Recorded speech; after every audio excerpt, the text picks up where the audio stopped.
Okay, I enjoy Jonathan Winters. I really do. I've known him for a long time. I never know what he's going to do. He's a superb talent. And he's got a Showtime special called Jonathan Winters and Friends that premieres this Saturday night. Would you welcome Mr. Jonathan Winters?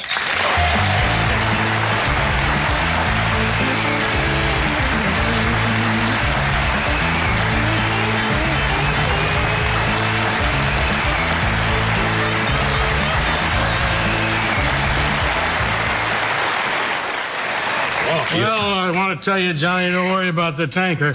I'm not...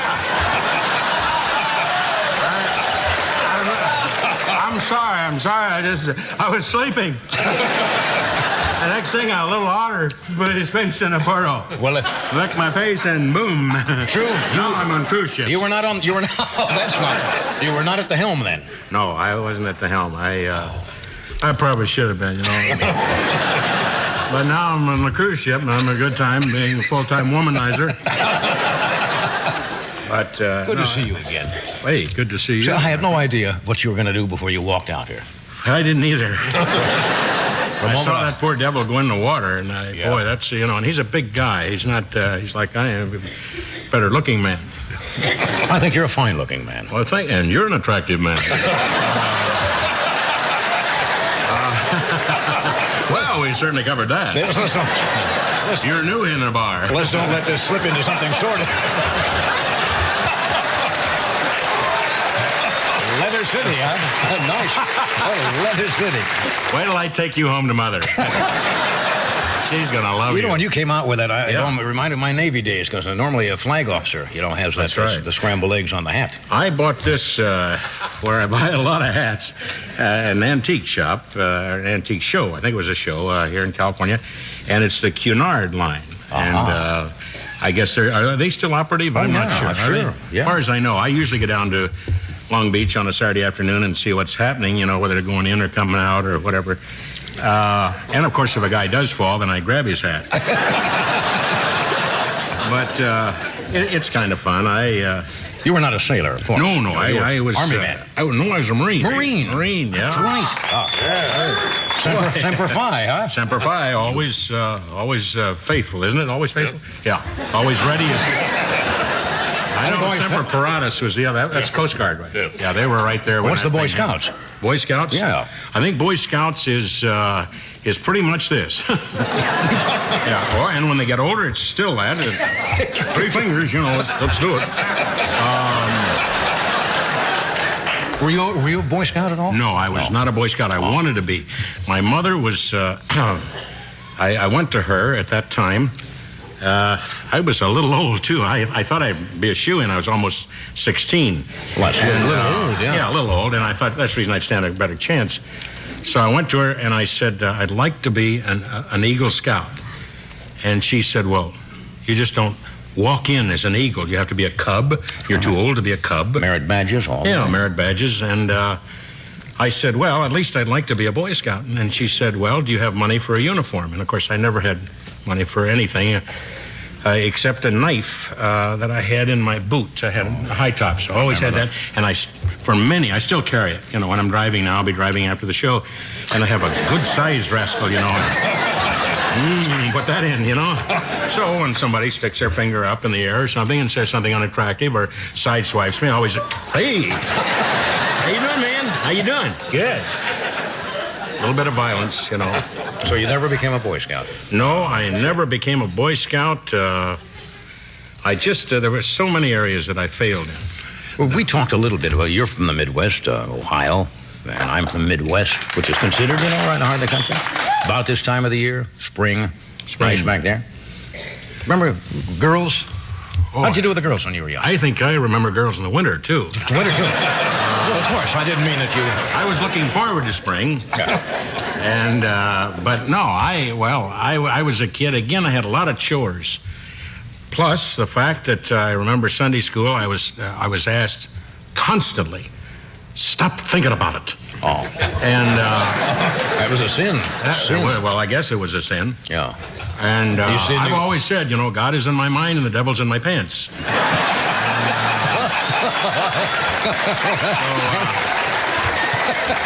At any rate, I was a kid. I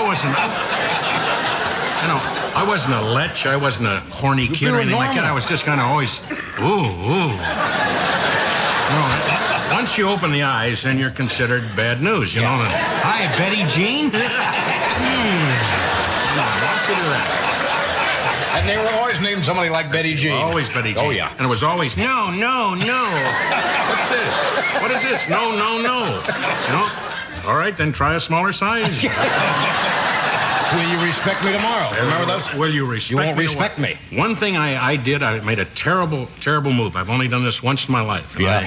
Of course, I've been married so long now, all this is behind me. Boy, is it behind me.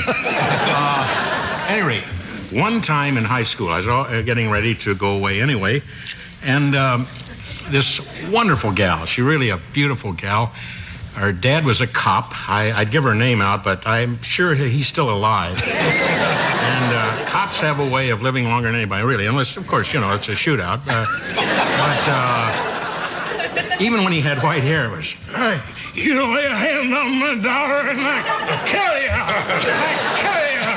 And then he'd pump that rascal, you know. So I never laid a hand on her. However, thoughts do go through your mind once you're out of town. And we were going to a drive-in theater, and it was about... Drive-ins, yeah. No more. But hey, listen, boy, that's those are fun pads, you know. And so I had this little fun car with a stick shift, you know. I mean, I say stick shift that was down on the floor. Floor. And they were awkward, too, of course, you know, moving those things and bending them a lot. So, at any rate, I turned to this girl, and we had seen the movie, both attractions, a doubleheader, double feature, and we pulled out, and we were about a mile away from the drive-in. It was Dayview Drive-In, always remember that. And I turned to her and I said, Polly, I'd stopped the car. And I said, I'm crazy about you, and I love you, and I know you've dated a lot of guys, which she had, about 56 guys. And she'd been through baseball teams and, football. Anyway, a lovely girl, maintained her figure. And so I said to her, just give me a big kiss. Typical of a kid, you know, a young boy. And I said, give me a big kiss. I really need that, if nothing else. And then I said something else because I became excited, and I said, if you don't, get out and take a walk. And she got out. And I felt sorry for her. It was quite chilly. And we were at least 8 miles from town, you know, take a walk. It's very crude. And I can understand where women and young girls especially hate young men for saying something like that. You know, come on, I want something. Yeah. So I said, I apologize. And she cold-cocked me. Broke my jaw in 4 places. Paulie. Oh, boy. I went home like this. You'll never forget. Strong woman. Yes. We'll be right back.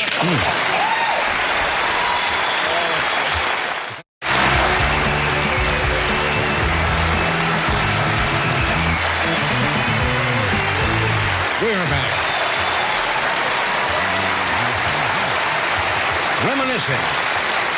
Reminiscing about growing up in the Midwest. Did you have a relatively happy childhood? I had an unusual childhood. It was always, are you here again? What is it? What is it now?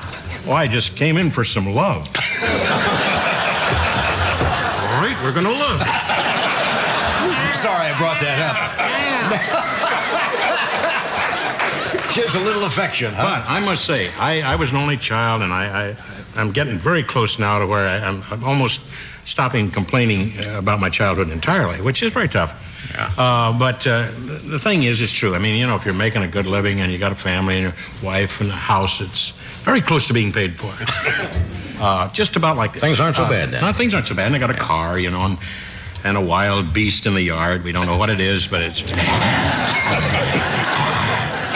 Where did you? It's what passed part- away, and we've got it on a track. You know, Yeah. we've got it's dead. But what we have done, we took a taxidermist, did something a little bizarre. No animal lovers, and I love animals. I want to lay that. I in know there. that. Love animals, but when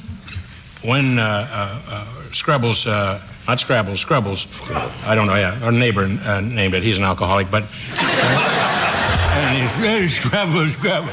So we took bicycle flare, the reflectors, and put that in the animal's eyes. And boy, when you see that rascal coming down the path, It's an attention getter. yeah, it's an attention. Well, you must have picked up your bizarre sense of humor from somewhere in your family.